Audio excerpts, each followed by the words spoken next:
에베소 2장 19절에서 21절 말씀 22절까지 우리 한 목소리로 같이 읽겠습니다. 시작.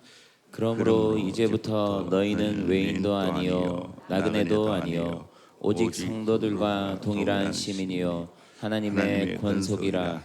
너희는 사도들과 선지자들의 터 위에 세우심을 입은 자라. 그리스도 예수께서 친히 모퉁이 돌이 되셨느니라.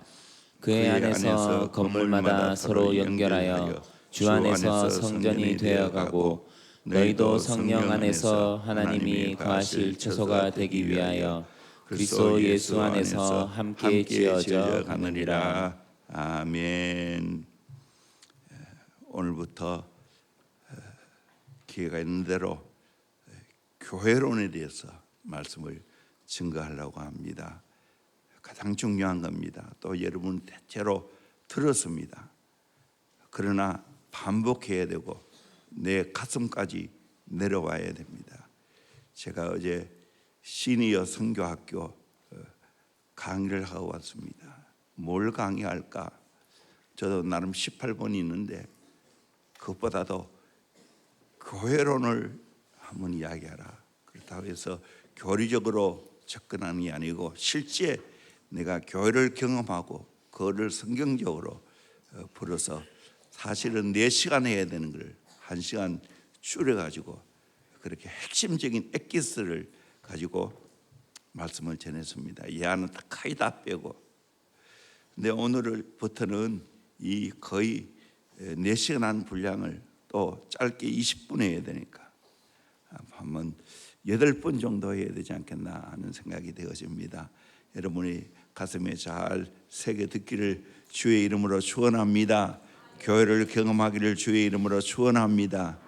주님의 몸인 교회를 여러분 경험하는 것은 주님을 경험하는 겁니다. 교회를 사랑하는 것은 주님의 몸을 사랑하기 때문에 곧 교회를 곧 주님을 사랑하는 겁니다. 영광스러운 교회 공동체, 오늘 교회 공동체 명칭에 관한 이야기를 하겠습니다. 세계에서 가장 영향력 있는 인물이 바로 오프라 윈프리죠. 오프라 윈프리 쇼에서 방청객들에게 제너럴 모터스사의 고급 승용차를 실제로 선물을 했던 이야기가 있습니다. 윈프리는 방송을 통해 자동차가 꼭 필요한 사람들 그 사연을 기록해서 방송국으로 보내달라고 했습니다. 수많은 사람들이 구구절절한 사연을 적어서 방송국에 올렸습니다. 그 사연 가운데는 대부분이 엄마가 불쌍해서 아들, 딸이 보낸 편지였고 스승이 오래된 고물차를 타고 다녀서 그 스승을 위해서 사연을 보내기도 했습니다. 12명에게 자동차를 선물한다고 했습니다. 그래서 11명을 선택해서 무대 위에 올렸습니다. 나머지 1명을 주겠다고. 그러면서 방청객들에게 다 상자 하나를 돌렸습니다. 그러면서 하는 이야기가 그 상자 안에는 키가 들어있다고. 신호를 보는 그 순간 상자를 열어보라고. 기대를 가지고 혹시 내 상자 안에 그 키 하나 들어있지 않겠는가. 그 당시에 우리나라 돈으로 3,500만 원 하는 자동차였습니다. 짠! 하고 열어봤는데 어떻게 됐을까요? 276명에게 다 키가 들어있습니다. 여러분 안 놀라지요? 지금 시간이 없어서 영상 보내주면 좋은데 하나같이 놀라가지고 온 그 방청 안에 기쁨과 감격의 물결이 가득 찼습니다. 자동차 한 대 선물 받고 그렇게 기뻐하는 모습을 봤습니다. 오늘 저는 여러분들에게 그 자동차보다 더 귀한 것을 선물하기를 원합니다. 그 선물이 뭘까요? 대형교회입니다. 그 선물이 뭘까요? 우리 주 예수 그리스도인 줄로 믿습니다. 아멘.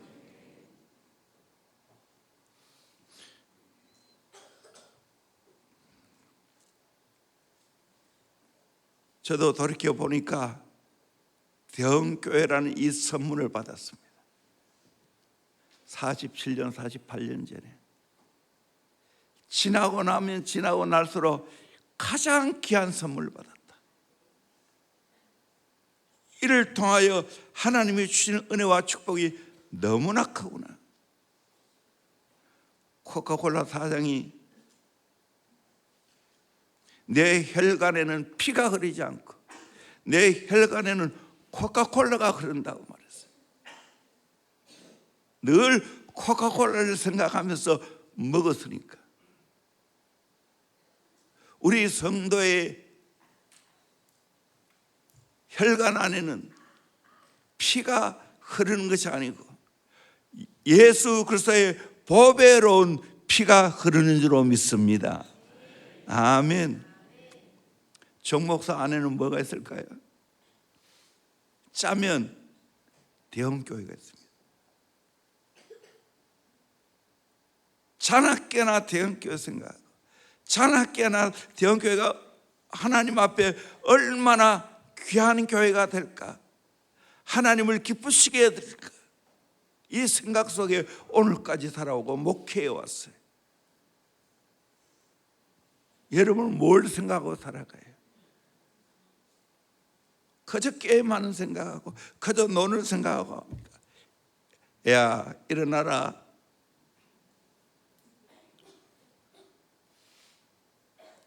여러분에게 귀한 선물 준다니까.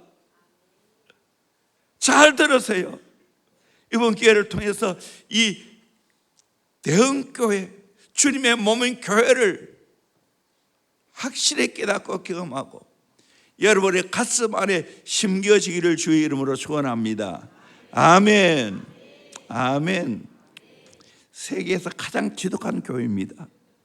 잘못 걸렸어, 여러분들은. 그래서 지금 새벽에 이렇게 잠이 오는데도 불구하고 새벽을 깨워야 돼. 여러분의 운명이야. 여러분에게 축복이야. 아멘. 정말이야. 여러분이 나중에 성장해봐.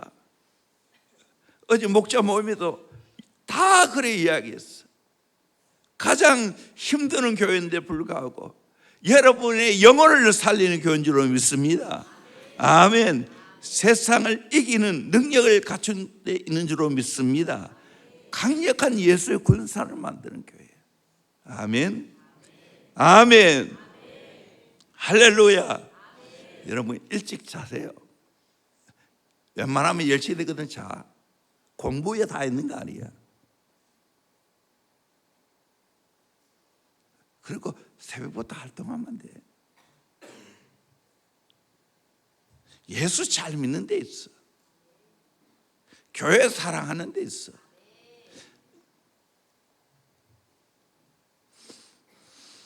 오늘 본문을 다시 보면 에베소 2장 19절에 그러므로 이제부터 너는 외인도 아니요 나그네도 아니요 오직 성도들과 동일한 시민이요 하나님의 건속이라. 우리는 예수를 믿음으로 말미암아 외인도 아니고 나그네도 아니고 성도들과 동일한 시민이고 하나님의 건속이 되었다는 거예요. 그리고 이 교회는 입제를 보니까 너희는 사도들과 선자들의 터 위에 서심을 입은 자라. 그래서 예수께서 친히 모퉁이 돌에 되셨느니라. 사도는 신약성경을 기록한 사람이고 선자는 구약성경을 기록한 사람이라.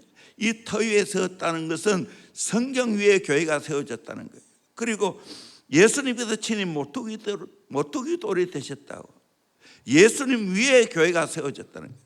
교회는 성경 위에 세워졌고 교회는 예수 위에 세워진 줄로 믿습니다. 우리 성도들은 이제 어떤 자가 되었습니까? 21절에 보니까 그 안에서 건물마다 서로 연결하여 주 안에서 성전이 되어가고 계속해서 성전을 지어간다는 거예요. 22절에 너희도 성령 안에서 하나님의 거하실 초대가 되기 위하여 그리스도 예수 안에서 함께 지어져 가느니라. 성전은 혼자 지을 수 없다는 거예요. 우리 지체, 우리 모든 성도들이 함께 하나님의 성전을 지어가야 됩니다. 그래서 공동체가 필요한 겁니다. 나 홀로 신앙이 안 되는 겁니다. 무교회는 망하게 만드는 겁니다. 이 교회 안에서 함께 하나님의 성전을 지어가게 될 줄로 믿습니다. 성전 잘 지어가기를 주의 이름으로 축원합니다. 아멘. 세상에 없는 것이 교회에 많이 있습니다. 그러기에 교회는 영광스러운 하나님의 교회입니다. 저와 여러분이 이 영광스러운 하나님의 교회를 경험하기를 주의 이름으로 축원합니다.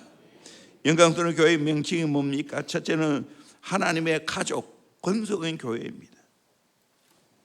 19절 하반절에 하나님의 권속이라고 말했습니다.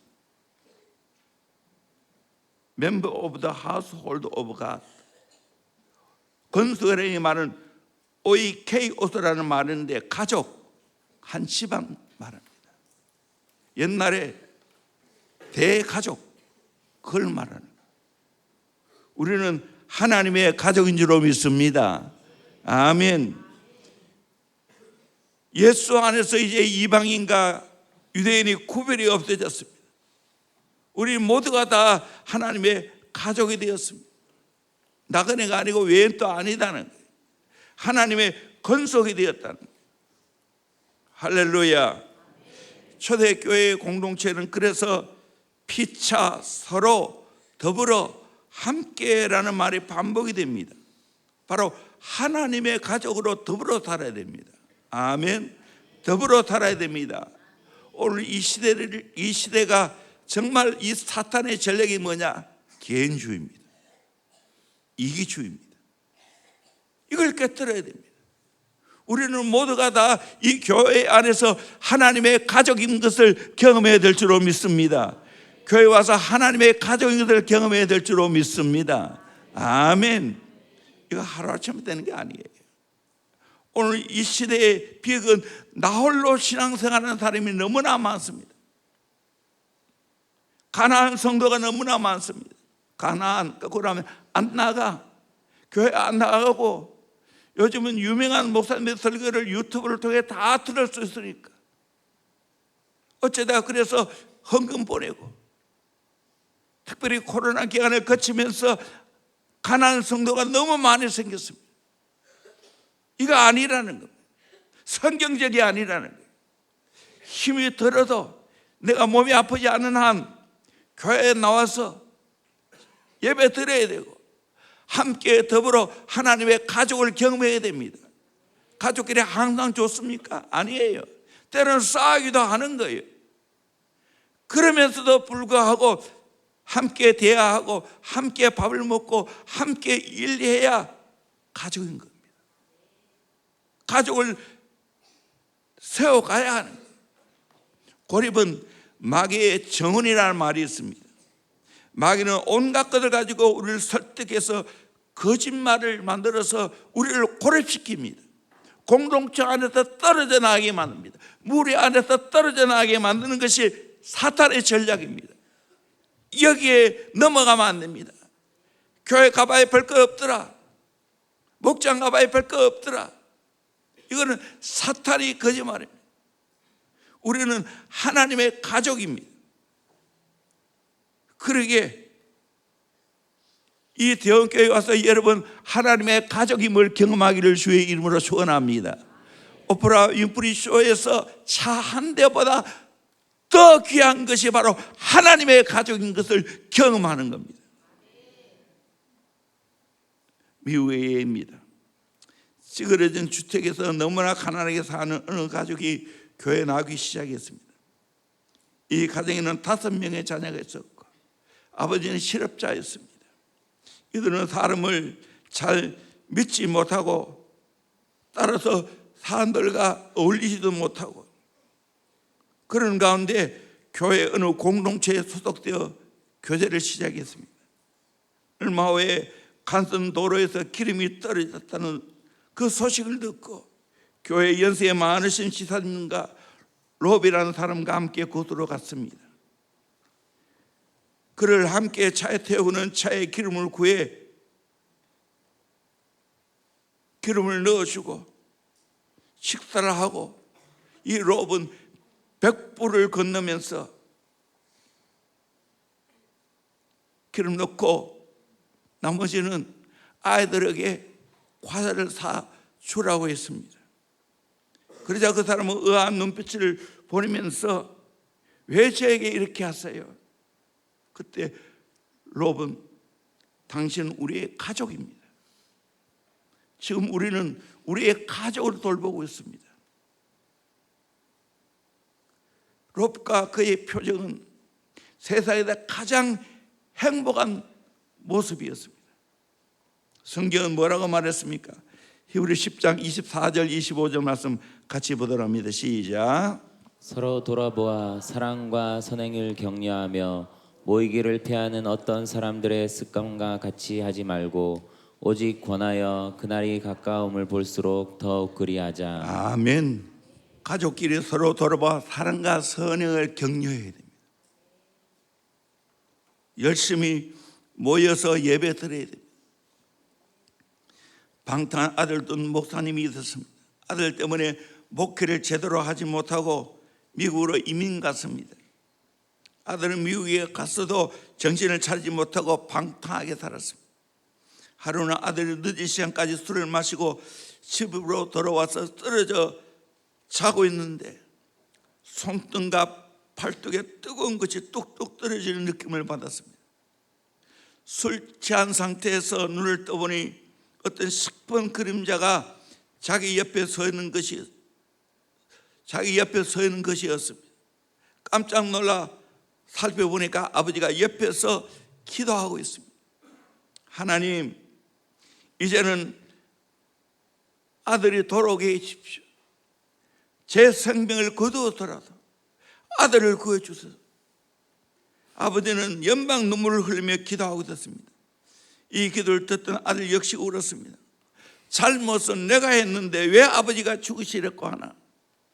그날 이후 아들은 진심으로 회개하고 돌아왔습니다. 시카고 대학을 졸업하고 게레 신학교를 졸업한 이 아들은 목사가 되어 자신과 같은 처지의 한인 이스라엘을 위해 사역하고 있다는 겁니다. 이 가족입니다.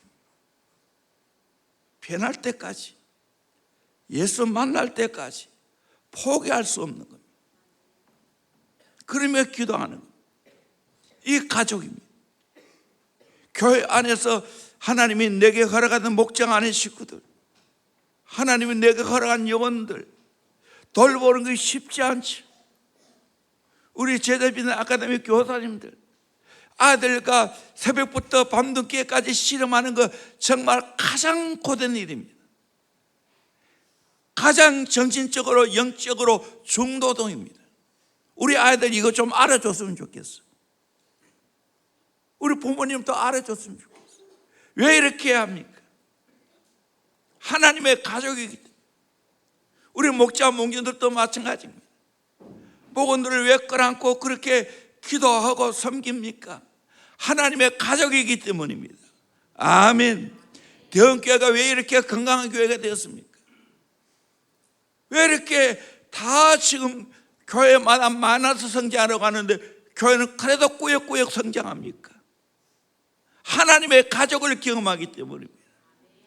뜨거운 영혼의 사랑이 있기 때문입니다. 우리 여기서 하나님의 가족임을 경험해야 될 줄로 믿습니다. 아멘. 나처럼 예수 만나야 된다고, 나처럼 교회를 경험해야 된다고, 나처럼 영혼 차이해야 된다는 이 거룩한 열정이 옆으로 퍼져가야 될 줄로 믿습니다. 아멘. 이 땅에서 사명 감당해야 되기 때문에 한 영혼으로 더 구원해야 되고, 여기서 정말 하나님의 가족을 경험시켜 줘야 되기 때문에 1904년 봄 낯선 서양의 젊은 선교사 테이트는 전라북도 김제 금산면 시골에서 전도를 시작하여 그 고장 유지인 조덕삼 씨를 전도했습니다. 1908년 교인이 200명 이상으로 늘어나자 금산교회는 교회당을 짓기로 하고 교회당을 지었습니다. 지금 전라북도 문화재 136호가 되었습니다. 우리 교회도 이곳에 많이 탐방갔지요. 조덕삼 성도가 전적으로 건축을 위해 재산을 헌납했는데 지금으로 돈을 치면 약 6억 원 건축비였습니다. 조덕삼은 대대로 지주이자 유교의 투철한 보수 집안이었지만 스스럼없이 복음을 받아들이고 자신의 마부로 일하던 이자익 청년과 함께 열심히 하나님을 섬겼습니다. 교회가 커가자 한문의 장로를 피탁하게 되었을 때 주인인 조덕삼 성도와 마부인 이자익 청년이 함께 나섰습니다. 그런데 놀란 일이 벌어졌습니다. 조덕삼 주인은 떨어지고 머슴인 이자익 청년이 금산교회 초대 장로가 되었습니다.